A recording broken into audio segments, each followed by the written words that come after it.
Speaker, I wanted to make brief comments on the statement that was brought by Senator for Bomet, Wakili Hilary Sigei, on unpaid contractors. Just to inform this House, in the morning, Honorable Speaker, we had a conversation with the chair of COG.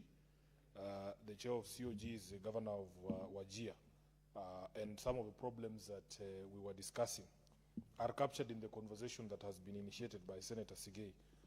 Speaker, in fact, one of the clashes that we're having with county governors is that they don't want monies that go to counties to be ring-fenced for specific purposes.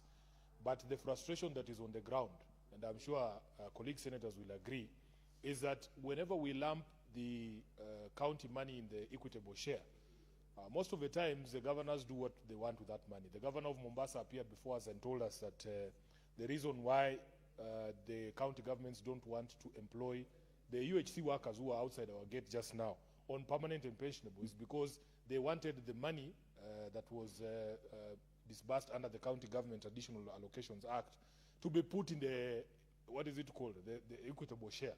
And Chair, the fear is that this money, once you lump it together with the equitable share, most of the things this House wants to see done are not done. In fact, there was a debate here, I don't know if you remember.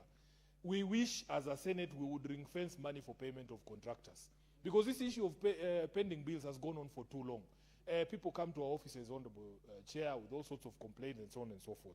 So we asked the governor of Wajir, who's the chair of the COG, we asked the governor, why don't you discuss the additional money that this Senate has fought for? Because as a collective, governors are getting an extra 13 billion shillings, which is actually more than the 8 billion that is going for the PNP for the UHC workers. What is the difference between the 13 billion that we have added as a Senate and the 8 billion that is under county government's additional allocation? Why can't they use the extra money from the Senate under the equitable share, the 13 billion, to have these UHC workers on permanent and pensionable? And they don't have an answer. So we are growing increasingly frustrated, Honorable Speaker. They are saying that now they can only give 1-year contracts to these UHC workers because their money is coming as a conditional grant. But in the Senate here, we feel we should tie their hands even more, Honorable Speaker. It's very frustrating.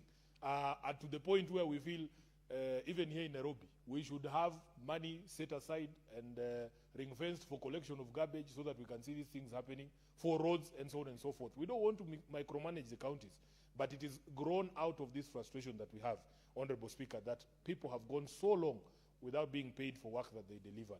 So I am hoping that these conversations can continue and that we can be able to find solutions as a family of devolution to some of these challenges. I thank you, Honorable Speaker.